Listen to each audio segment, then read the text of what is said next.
Bakit sirena ang logo ng Starbucks? At totoo bang may mga misteryong nakatago sa likod ng isa sa pinakamalaking coffee brands sa buong mundo? Tara at tuklasin natin ang kasaysayan nito. Ang Starbucks ay itinatag noong Marso 30, 1971 sa Seattle, Washington. Hindi ito inimbento ng isang tao lamang kundi ng tatlong magkakaibigan na mahilig sa kape, sina Jerry Baldwin, isang English teacher, Zev Siegel, isang history teacher, at Gordon Bowker, isang writer.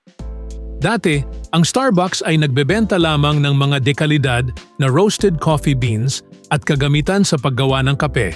Hindi pa sila nagbebenta ng brewed na kape gaya ng nakikita natin ngayon. Si Howard Schultz, ang taong nakakita ng potensyal na gawing coffee shop experience ang Starbucks matapos niyang bumisita sa Italy noong 1983. Siya ang bumili sa kumpanya at nagpalago nito para maging higanteng brand sa buong mundo. Saan nagmula ang pangalang Starbucks? Ang pangalan ay kinuha mula sa nobela ni Herman Melville na pinamagatang Moby Dick. Habang nagsasaliksik sila ng mga pangalan sa paligid ng Mount Rainier, nakita nila ang salitang Starbo sa isang lumang mapa. Doon nila naalala si Starbuck, ang first mate ng barkong Pequod sa nobelang Moby Dick. Nagustuhan nila ang tunog nito kaya ginawa nila itong Starbucks. Gusto ng mga founders na ang pangalan ay may koneksyon sa dagat at magkaroon ng nautical theme na sumisimbolo sa tradisyon ng mga mangangalakal ng kape noong unang panahon. Sa madaling salita, ang pangalang Starbucks ay may inspirasyon mula sa literatura at sa tema ng paglalayag sa dagat. Bakit sirena ang logo ng Starbucks? Dahil ang pangalan ay hango sa Moby Dick, naghanap sila ng logo na may temang pandagat. Napili nila ang isang twin-tailed siren, isang sirena na may dalawang buntot, mula sa lumang Norse woodcut mula noong ika-16 na century. Ang sirena ay sumisimbolo sa pagiging mapang-akit ng kape, na gaya ng sirena sa mga alamat na humahatak sa mga mandaragat gamit ang kanilang boses. Ang kape ng Starbucks ay dinisenyo para humarana o mang-akit ng mga customer para bumalik-balik. Totoo ba na may misteryo sa Starbucks? Pagdating sa misteryo, karamihan dito ay mga urban legends o conspiracy theories na nag-ugat sa paglipas ng panahon. Una, ang logo evolution nito.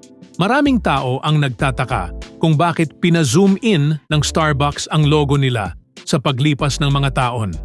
Kung dati ay kita ang hubad na bahagi ng sirena, pero sa bawat redesign nito, unti-unti itong tinatago ng buhok ng sirena hanggang sa naging simple at nakafocus na lang sa mukha nito. Wala itong malalim na misteryo. Ginawa ito para maging mas malinis at modern ang tingin sa logo. Pangalawa, ang secret menu ng Starbucks. Maraming kumakalat sa internet na mayroon daw na secret menu ang Starbucks. Ang totoo, hindi ito opisyal na menu. Ang mga ito ay mga kombinasyon lamang ng mga sangkap na naisip ng mga malikhaing barista o customer. Kung alam mo ang mga sangkap, pwede mong ipagawa ang kahit anong secret drink. Pero hindi ito nakalista sa opisyal na menu board. At pangatlo, Illuminati symbolism.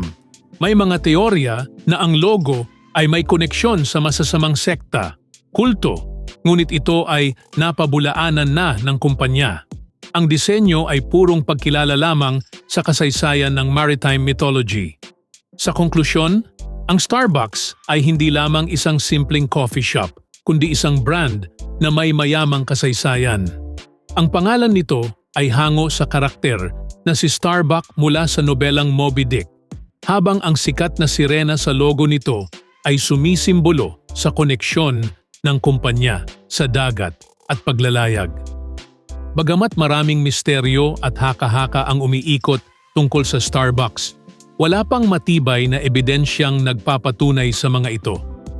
Ang tunay na kwento ng Starbucks ay isang kombinasyon ng kasaysayan, kultura at malikhaing pagbabrand na naging dahilan upang makilala ito sa buong mundo. Ngayon, alam mo na. ang tunay na kwento sa likod ng Starbucks. Kaya sa susunod na makita mo ang kanilang logo, hindi mo na ito titingnan bilang simpleng sirena lamang. Hit like, share, at follow para sa iba pang hidden history facts. See you sa next video.